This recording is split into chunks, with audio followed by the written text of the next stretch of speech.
Whenever you feel like you're ready to do something, they're a one-stop center to get things addressed. And I've been working with a lot of young people in particular within the correctional system, and we have been doing something with this program to try to develop a serious, realistic bridge for opportunity to address the issues of addiction, being that now within the Department of Corrections, there is really no opportunity for people who are doing first, second-degree life sentences to be able to get programming to get them out here back in the street. And you know, after doing 15, 20, 30 years, and that's why I congratulate many of those who are home now after doing 36 years, 30 years, 28 years, who are now doing things to help people, in particular young people, overcome their issues of violence in the street by talking about what their decisions were. And in particular, Darren Howell, Director of Constituent Services for Councilor Chuck Turner in the 7th District, who is a man that I work with, who has developed a program called Voices from Behind the Walls, which was about bringing the voices of those men to the streets again to help stem the violence. Now, I'm going to Framingham, MCI Framingham, next month to speak to the women there, around 70 or 100 of them, around the issues of, again, developing their ability, because this is not about gender. This isn't about a man thing. This is the one instance where I should really emphasize that women are getting men's time today. I'm saying women are being sentenced to federal prison for 25 and 30 years, and you just don't hear about it. But trust me, that's what's going on right now. And they also need a sincere, realistic bridge to re-enter their communities as well, and family reunification is a big part of it. And Ms. Figueroa here is today holding the flag for all you young ladies out there and all you women, because we need to have both sides of the story when we're talking about what challenges are all about.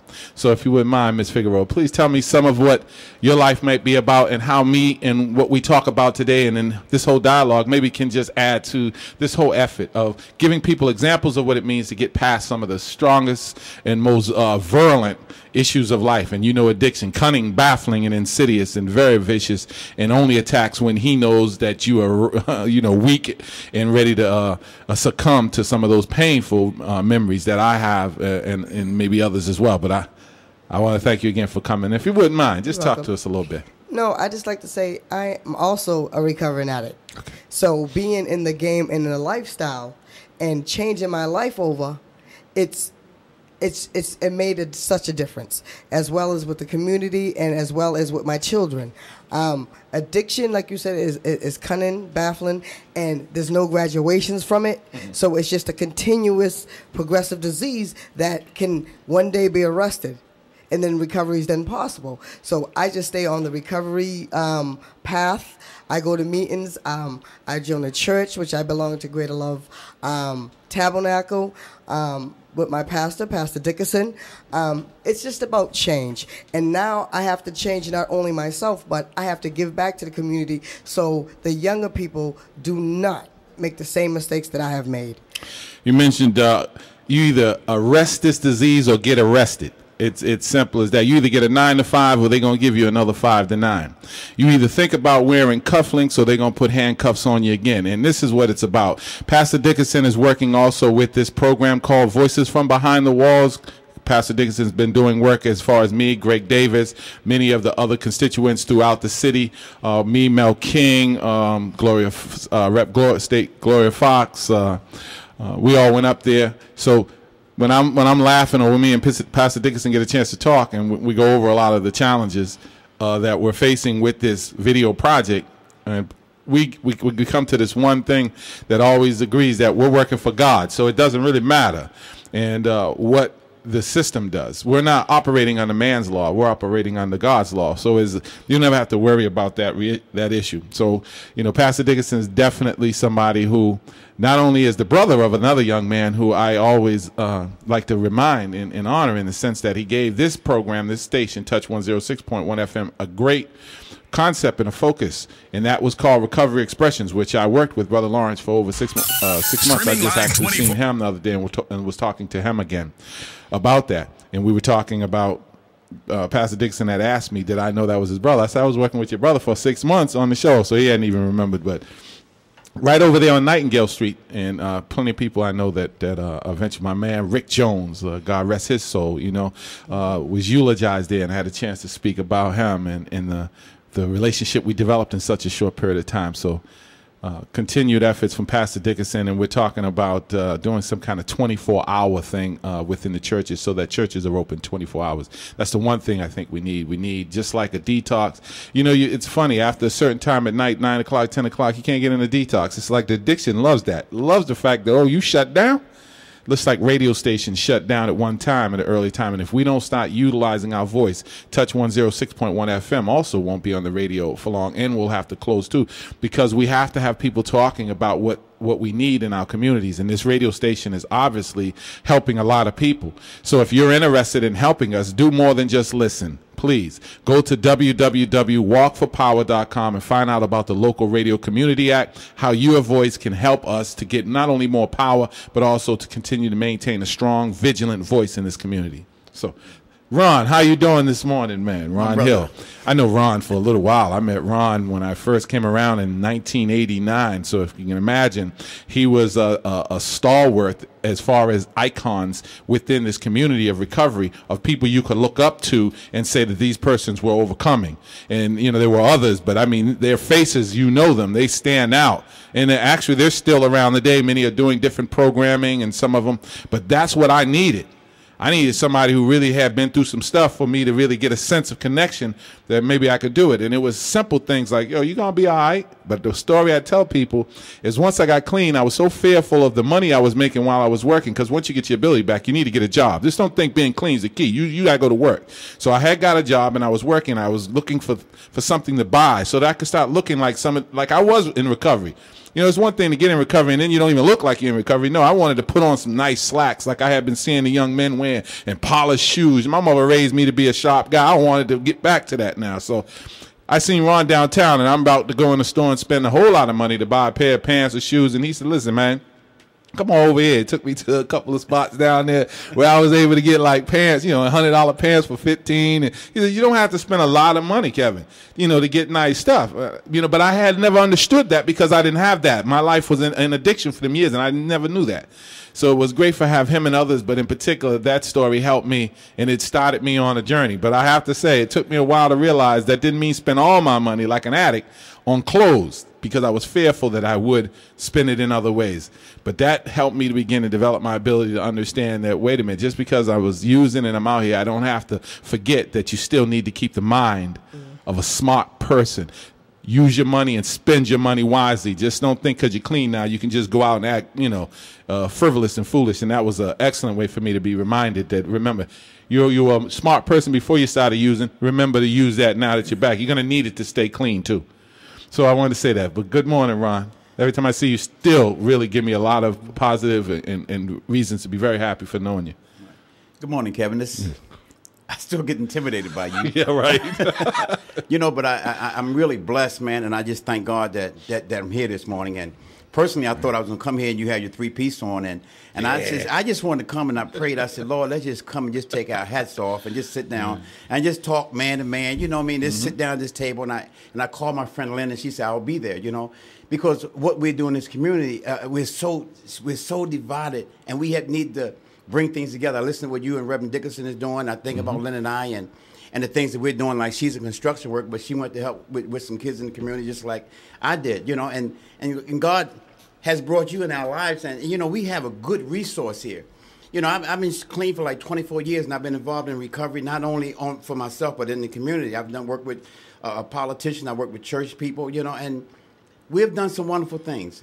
But now, right now, I see that we need to come out together. I listen at the radio station all the time, and the politicians have been on here, the people have been in the community. But when are we going to sit down at the table and just come together and we can solve this problem?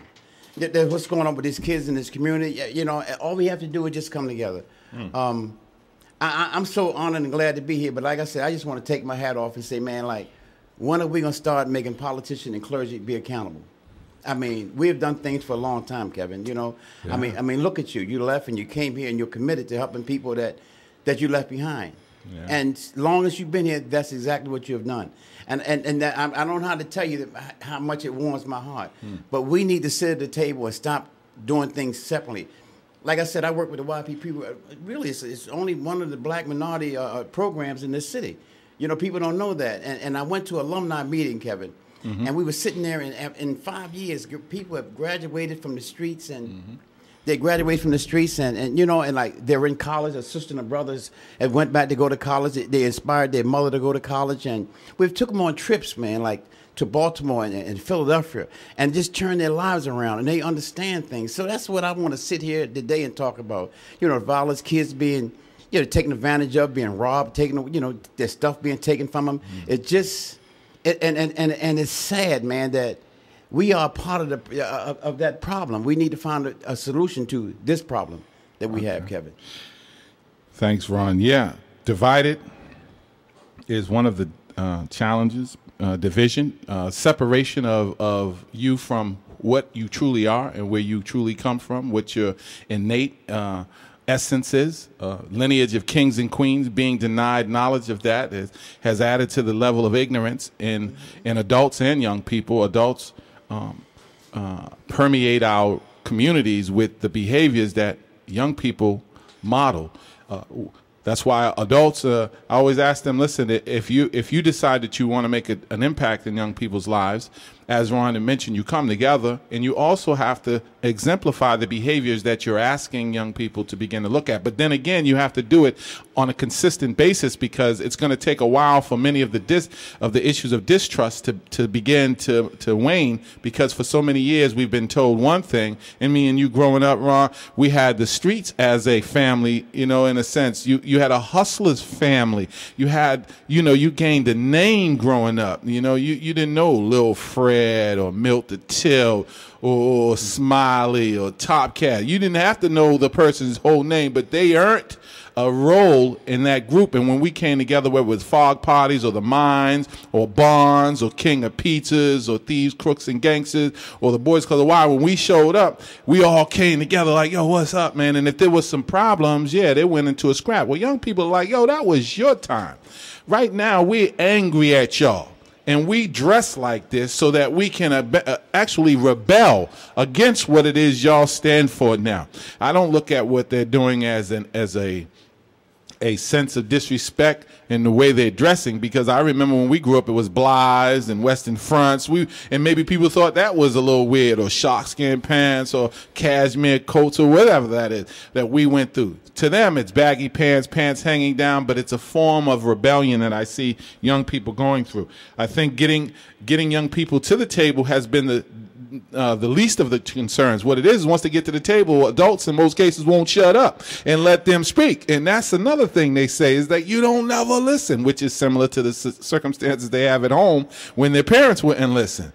Now, if my father and mother's locked up in Framingham, Concord, or the Bureau of Prisons in the streets of my family, how do I expect anyone to be able to know or understand what I'm feeling if I open my refrigerator and there's not food in there? If I go in my hallway, there's trash in there. You know, those are some of the pervasive mental issues that are going on within a lot of the people's minds that are out there involved in a lifestyle that only the streets will embrace. The streets has been a family for many of us growing up, and one of the things that I think are most important is we haven't sat at the table, not only to talk, but we haven't even sat at the table to eat as a family anymore. And when we come back, we're going to talk about that connection and how we can change that fabric, and how me, Touch 106.1 FM, Ms. Figueroa, Ron Hill, and all of those who are listening who are involved in this process of healing and rising above mediocrity.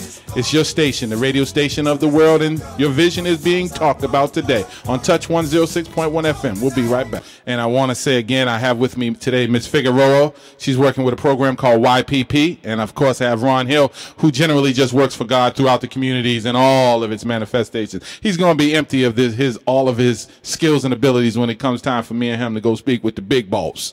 Because see, the big boss don't care nothing about that foolishness. The big boss don't care how many meetings you went to. The big boss don't care how many chips you got, and they really don't care how much money you got, because he's more concerned, she's more concerned about that whole development of how did you empty out what I gave you. Don't come back to me with the same talents I gave you. Do something with that. Go out there and pour your life. Me and Ron and you as well, and Big Eric here, we was dragged for a reason. You don't get dragged for no reason. You got to have faith. Faith is a huge part. When he drags you, he's like, I'm dragging you because I can't put you in front of young people and have you talk about stuff and you ain't never been through stuff. Because remember when substitute teachers used to come to school? Come on, man. We used to punish them because it's like, you don't know nothing. You don't know us. But, you know, the other teacher, she knows, he knows. He just come in and say, shut up, sit down. All right. So we have to understand that young people are looking for experience, and they need it from both sides of the issue, gender as well as race. We know that there are many that can contribute to this universal need to address it. It's not just our problem, it's a universal problem. That's a challenge in all of the different cities. I just got back from St. Louis, which is now considered the world's most violent city. And young people there are also being challenged, living in the different environments. You can go pretty much throughout the world and you're going to find that addiction has played a role in a lot of it. And sure, young people don't believe that there are issues of smoking marijuana and drinking alcohol. And now because heroin's so cheap, did you know a lot of young people are actually sniffing dope? Because it's cheaper to get a half a bundle of dope than it is to get a case of beer.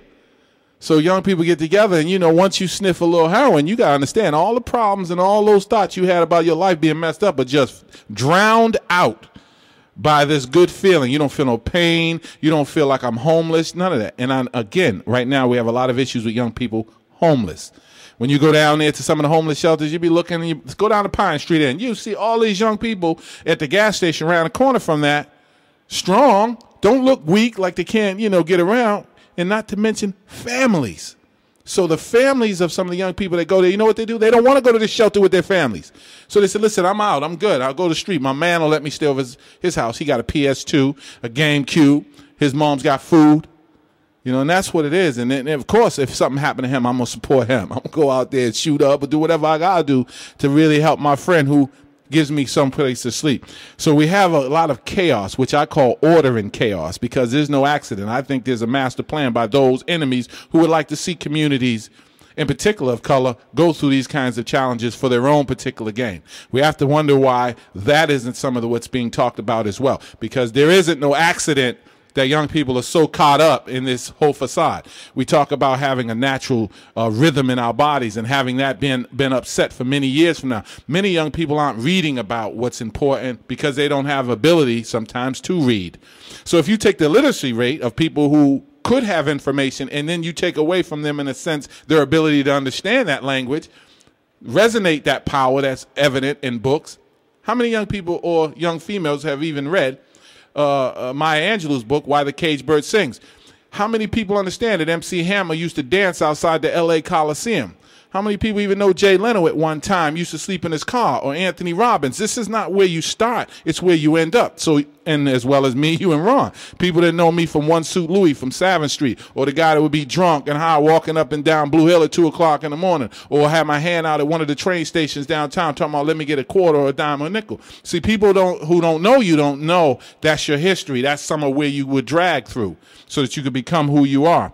We know that young people are being faced with an environmental hazard, and that environmental hazard has a lot to do with the mental state of the adults who are working around them, who they see around them, who are not giving them the identification with what is powerful. How do we do something to develop the young people's ability to really see that they have the ability to rise above this issue they're facing? Well, Kevin, I really think, first of all, we need to sit at the table, us adults. Yeah. And all of us pick some topic and work towards helping these kids. You know, like when you talk about us helping the kids, like with you going to the jails and all the community places and the DYSs and all that, but yet when a kid come out, he can't get no job. You know, he have anywhere to go. You know what I mean? Everything, like his back is really up against the wall. He has a quarry. You know what I mean? He has, you know, so he's stuck and he can't get anything. And we don't have anything to offer him, no schooling, no training programs or nothing, you know. But I think that us sitting here, and I think God, my gift from God is that I've learned, just like we sit in this room with Eric and 106 and what all of us do here together. I mean, we need to come together, sit at the table and find out what we can do to break these barriers. Somebody broke them for us. I mean, we just ain't stopped shooting drugs one day. Somebody set the table for us, and we followed that line, and we just stopped doing the drug work. You know what I mean? We stopped doing drugs, and we start recovering, and we start reaching back and helping each other. And that's what we need to do again, Kevin. We need to sit at this table and come up with something so we can help these kids. Like I said, I know with the kids I work with at YPP and other different churches, even with I had some kids out at Reverend Dickinson Church, that we worked together in. And when we took them and showed them where they come from, we showed them how important they could be through the Wax Museum. We let them know that they could be leaders like you're talking about. Kids came back and they just changed their lives. And that's what we need to do. But it's got to start with us first. And all of us have to be on the same page. And it's for the same thing, you know, not the publicity, not the pride, not just for the love of God and making it happen.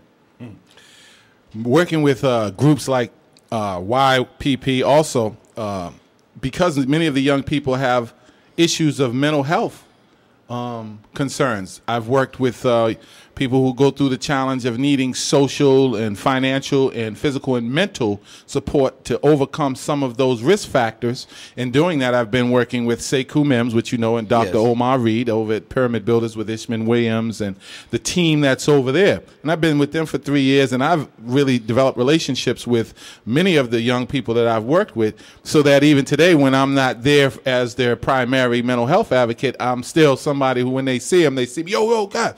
Or if I'm in court and young people are walking through Dorchester Court and they're not dressed properly, and I'm thinking, what is this? This is crazy. You can't go into court looking like that. And they see me come through with the suit, and they're looking and they'll walk up to me and they're like, yo, man, that's sharp, man. Who are you? Because there's such a division, a separation in mind of how to see somebody dressed other than khakis that are given to you in prison settings. Because if I have on khakis, then I have a different look, but now you're only noticing my physicality. But when you're wearing the suit, it gives you a presentation, and it demands a certain level of respect, because 97% of what people see is the way you present yourself. So once again, like you said, once you can demonstrate and show people development through professionalism, also through their attitude, they begin to see that, wait a minute, a smart person is going to view that as a way for them to truly interact. Other people look at it as, oh, man, I don't feel like doing that. And I tell them, you're backwards hustling now. I've given you a tool that's useful, and if you don't use that tool, then you're basically saying you'd rather use Stone Age tools in the 21st century. You have to be willing to take advantage of what is available in the systems and the people who are willing to work with you and help you, no matter who you are, young or adult. Avail yourself. Don't cry about what you don't have, because there's an infinite amount of everything. As Rhonda Byrne says, and The Secret, it's the law of attraction. What you think about, you bring about. You have to think positively about the things you want in your life. Stop talking about what you don't have, and let's talk about what they do have. Tell me some more of the things you would believe, Ms. Figueroa, that they have. Okay, also with YPP, with this Youth Policing Partnership, the program is a service that is coming from Children's Services of Roxbury, which they offer multi-services, not just YPP, for the mental health, for kids in need, for parents, and for families. And with YPP, for me, it's a program that's an age group from 14 to 18, and we try to get a better relationship with the youth and the police department. And by me trying to impression and give them examples with these young kids, we hope that it rubs off with their friends. We have the policy that you can't wear your pants down. That's not appropriate. We work with DYS facilities. We work with the communities. We do a lot of outreach. We do National Night Out. My group particularly does a lot of community services. So therefore, if you get one of the tough kids that are in the neighborhood, and they and their friends see that they're changing their life, they're dressing different, they're talking differently, or whatever, that's what we're hoping to get, that some other kids will follow along. Because everybody thinks they're tough, but in reality, no one's tough. We all trying to do the same thing. So we try to set positive examples. We have money management classes. We have relationship workshops. We have so many different variety of education and enforcements, just so the kids can come to us. So we're mentors. We're parents. We're guardians. We try to show them what we have and hope that they can take it back to their families. We help kids with education. We help kids with a whole variety of life skills. So the program is a wonderful opportunity. The program is at 520 Dudley Street. It's Children's Services of Roxbury. For any youth, it's a year-round program. Any youth interested, come and see what we're all about. Put our name out there, and a lot of people will tell you that they heard of YPP because we're trying to do positive things for these young kids in our community. What you have, yes, Ron. Tell them about the mother and the kids, the kid that. Okay, great. Okay, yes. What happened was we have a set of twins that was in the program. They used to be peer leaders, and what happened was after they transitioned out of their time, which after 18, they became coordinators. So one of the kids were out in the street selling drugs, doing all the stuff that thought was right. Now I need to say, reported that the boy, the young man, is going to Brandeis University. Mm-hmm. His twin sister is going to Bay State College, and in transition and helping them grow up, we encourage their mother to go to school. And the mother's over 50. So we helped the whole family. So now and then they have a younger brother that graduated from high school. So that's one of our success stories. And I need to say, I'm shouting out to the Hamiltons because they're the ones that made the difference and that you can see the difference in their life. We had an alumni event which we invited old members of YPP, and that was the topic. Mm-hmm. You know what I mean? How we helped families. And it was just a wonderful event. Well, we're here talking at Touch 106.1 FM, Fabric of the Black Community. Phone number is 617-445-1061. Callers, please pick up that phone and call in and ask our guests anything that you might want to ask them around the issues, or make a comment or question have. We're talking about how to arrest a lot of the challenges to keep our young people from being arrested. We're trying to move them from just hearing the acronyms DYS, STGs, DOC, BOP, MCI, and Corey, and stop calling one another dog and beast and start thinking about MIT, RCC, BU, YPP. We're going to have Brandeis University. That's right. I might have one time went to MCI, MTI, and all of these other BOPs and DYS, but I just recently graduated from BU. I just finished talking with the Federal Bureau of Prison as a presenter rather than an inmate.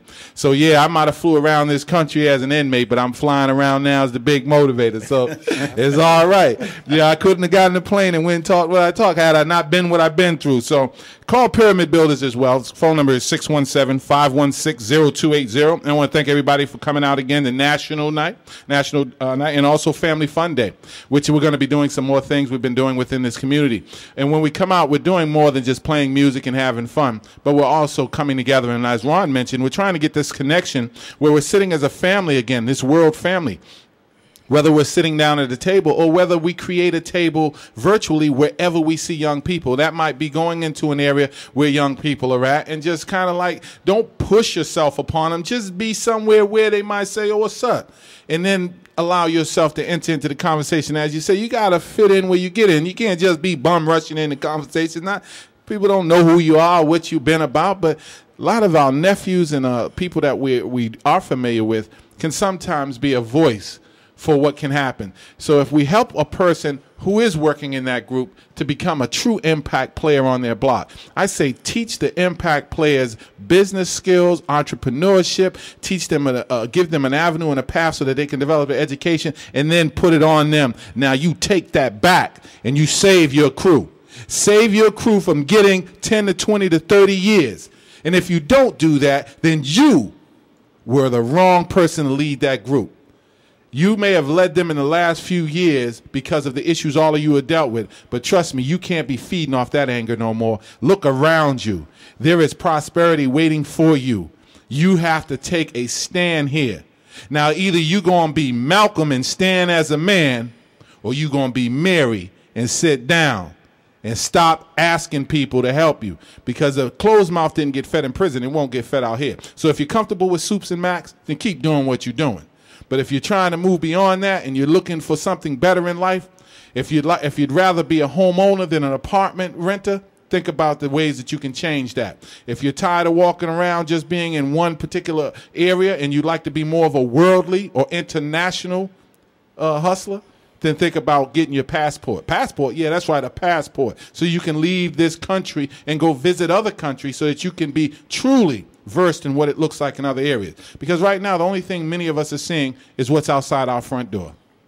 And if all you can see is in front of you, then guess what? You have no idea that this world has so much to offer you. Many people in particular, that's what Ron's been doing, is taking these young people and moving them to other cities so they can see how people are living in Baltimore or in D.C. or if they go to Detroit or Chicago. It's a big difference to get out of the city. Most people said, you've been out of the city? Yeah, I've been to Mattapan. No, I meant out of this series, like over 500 or 600 miles away from here, like in the middle of the country or the other side. Nah, I never did that. And how old are you? 29, 30. When we were growing up, your mother used to take you to your grandmother's every summer down south somewhere. Well, that's not happening much anymore. Now they take them down south just to protect them from getting killed up here during the summer. It wasn't the same thing. But Grandma didn't play. Grandma needs you to wait in. I know there's not many grandmas out there. My dears, they're not around as much.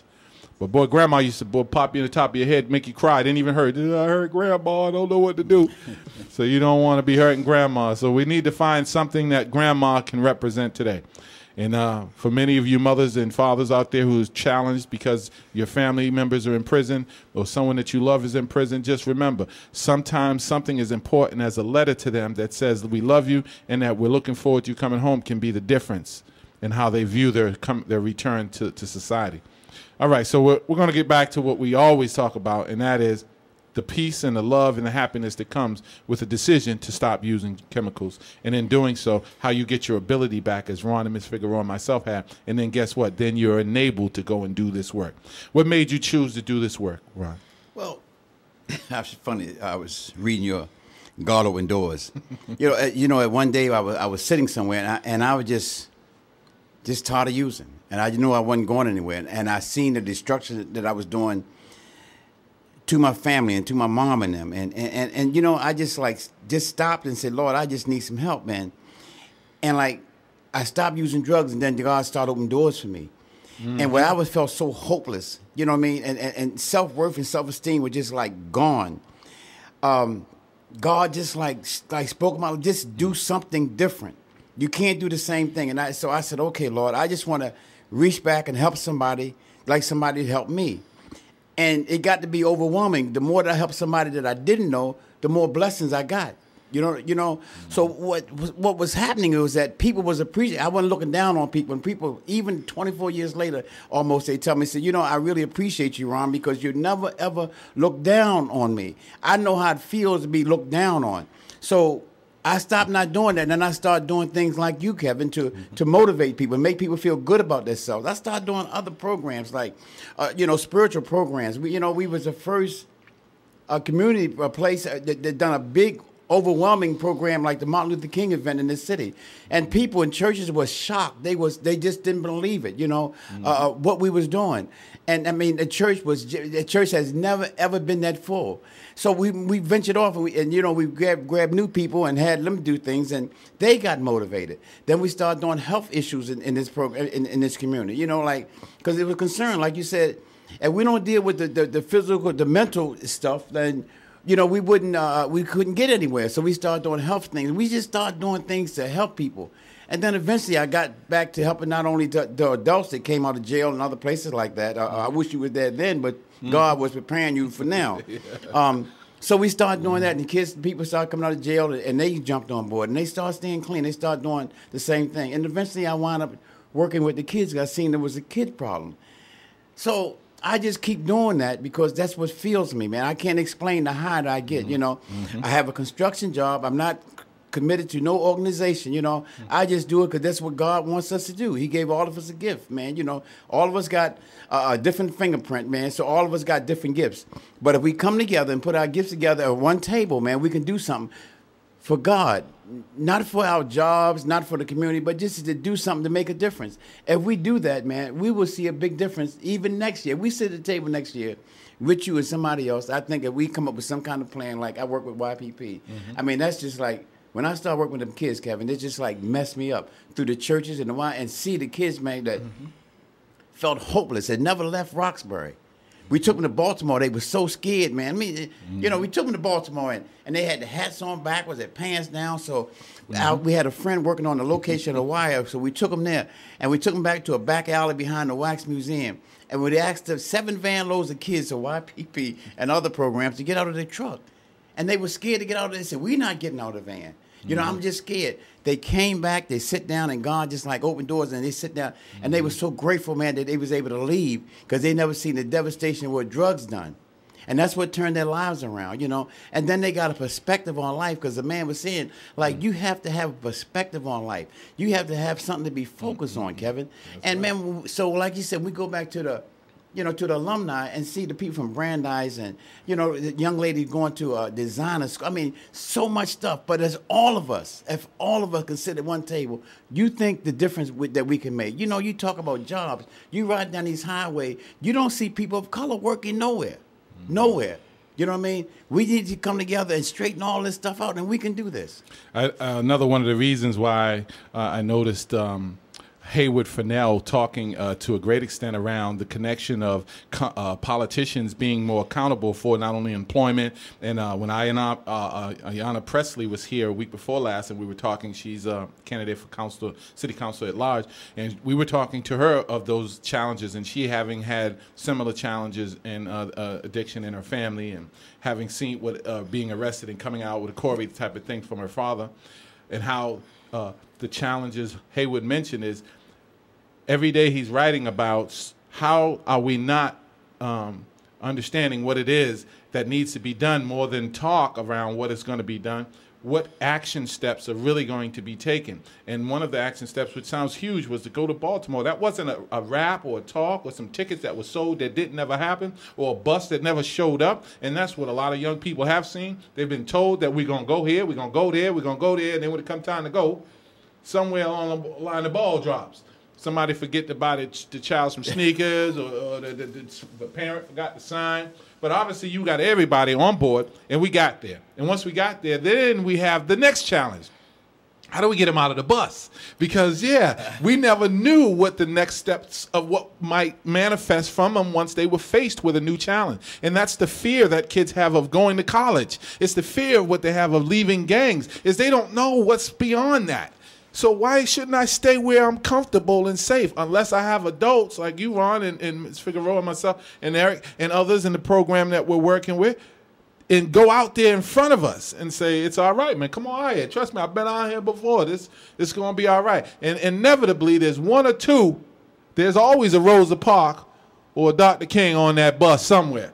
There's a Malcolm sitting there waiting. There's a Moses on there somewhere going to get up and get off that bus. And when she do or he do, the others start to say, oh, it's going to be all right. You got to understand, nobody could run the 4-minute mile, and no one thought it was possible until it was ran once. And then the very next year, 27 people ran it. What we always need is an example of what it is. The program of recovery is about telling your story, your strength, and your hope. And in doing so, I get an idea that I could be that. We need more examples of YPP. We need more examples of the programs and the agencies, and most importantly, the individuals who make up those organizations. If they're not sincere and committed to doing the work, the kids always know. No matter how I used to go speak to them, they always know whether you just running your jibs or if it's just some rap or if it's like, yo, I like you. You know, what you said, if you serious about that. And I think that's what it is. I can't. A lot of young people say, because we know you can. Yes, you can. Touch 106.1 FM, the fabric of the black community, says I can. I can overcome whatever those challenges are. We use music today as a voice, as a medium, to remind people of the power they have. They have Michael Jackson's history and his legacy, and many of his songs now have more power than they had when he was alive, because now people are listening closer to what he had been saying, is that we have lost connection with each other. We are no longer sitting down, and young people are mad because they're not feeling the love that is required. So we're going to talk about that and remind you that, yes, you can. You can overcome these challenges, and you can believe in the power of your ability to see your life in a wonderful, wonderful place. So, Ron Hill, Miss Figueroa, myself, and of course Eric Davis, who y'all all know. That's Eric the Conquering Lion Davis, along with Kevin the Bake Motivated Thomas. We're gonna be right back on Touch 106.1 FM.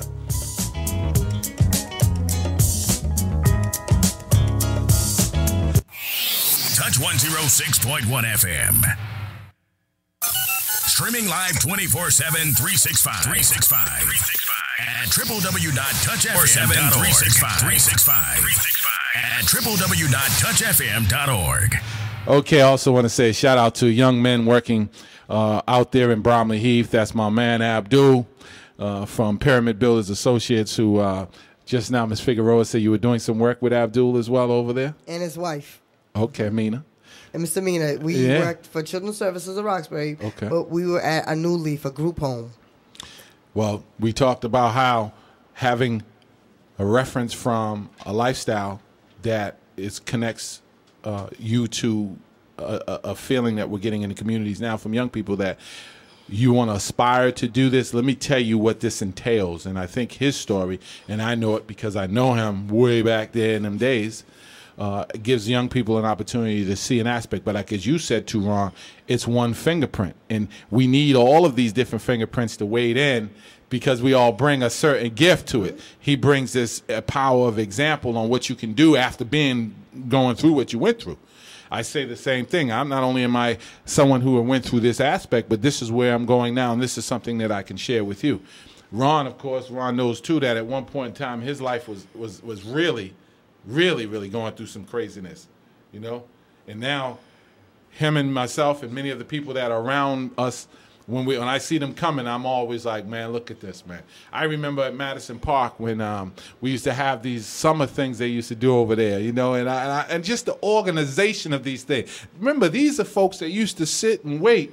Thank you. These are people who used to wait outside of Elm Hill Ave and Homestead for the dope house to open in throngs. And many of us are gone. Let me tell you, there is so many people that I want to acknowledge who had been through what we went through but then didn't survive it. You know, so that at that point when, you know, today what we're doing, you know, people outside of this city don't know. So when we go places, they don't know what we've been through. So it's our responsibility to tell our story, tell it often, and outwork everybody. That was what Ayanna Presley said last week ago, and I tell you, I thought about that. When she said, how do you overcome what the challenges are today? And she says, you have to tell your story because they need to hear what you've been through. You need to tell it often, and you need to outwork everybody. You need to get out there and do what it is that you've been called to do, what your fingerprint is. Make sure you leave your fingerprint on this world of need. You know, for those who need an example, you'll find so many in the readings that are available in books. Leaders are readers. It's so critical to learn how to read no matter what age you are. And if not, then use CDs, even use tapes. There's nothing wrong with audio books. You can listen to the power if you can't read it yet. You know, don't wait to go to prison to get on the prison book club to get some books. Put down those rides and dubs and FHM and, you know, and Scratch and pick up Clippingers and the Wall Street Journal. You know, pick up some of Sheikh Anta Diop's books or Dr. Ivan Van Sertima or A.J. Rogers or Carter G. Woodson or Hakeem Matabutu or Naeem Akbar.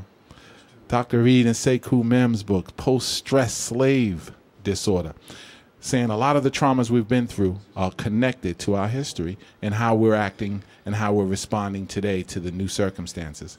So what do you want to say in closing, man? I just want to say, everyone, help one another, love one another, and respect one another. And please help us at Touch 1006.1. Ron, please. In closing, I just want to thank you for inviting me again, Kevin. Yes. And for the people out there that's listening, I hope that we can get in touch with Kevin. All of us could find somewhere to sit down at the table and try to solve some of the problems that we face in this community so we can move on with our lives. Well, I say that Touch 106.1 FM, which again is the fabric of the black community that carries a universal voice, which means that we are able to reach everywhere in this world because of the power of the internet. And tell all of those that you know living outside of the country, living within this country, that they can visit us and listen to us live on the web at www.touchfm.org. Now, up next is TMS. It's going to be from 10 a.m. to 12 p.m. every Sunday. If you want to know what that is, you listen in, because in a few short ticks, we're going to be listening to that. Now, I want to remind you that today has been another great opportunity for all of us to hear what it means to take our lives and put them in the path of empowering others to rise, to see that there's an opportunity for all of us. I know that working with Touch 106.1 FM has given me a great opportunity to share this message, to be able to encourage people to come talk about this message. And I want to thank Ms. Figueroa and, of course, Ron, for coming and just not only talking about what's going on, but also having your voice go across the airwaves puts us down as a legacy of the things that people can use. And they can hear this again and again and again and again. And that's what is so important. We need to constantly say what is important, constantly remind people of the power they have within themselves to change their lives. Touch 106.1 FM has changed the lives of the listeners every day by giving them programming that supports their ability to build a nation. We're rising above this station that we've been placed in, and this station is a responsible station, and we care a great deal about how to change people's lives through the power of information. So keep listening. Don't stop dreaming. Dream big and believe in your power to rise. You're a powerful people, and don't let no one tell you any different. Young people, you've been called to the table, and when you call there, don't let no one overtalk you. Stand your ground. It's time for you to speak up. It's time to let people know what it is that you need to change your life, and don't stop thinking any other way about changing that life until you are happy with where your life is today. Darren Howell, Constituent Director of Constituent Service out of Council Turner's office. Love you, care a great deal about the work you're doing. We're going to continue to do it. Pastor Dickinson, thanks again. And everyone who have had an opportunity to listen to the show, we appreciate it. We'll see you next Sunday on the Substance Summit. This is Touch 10.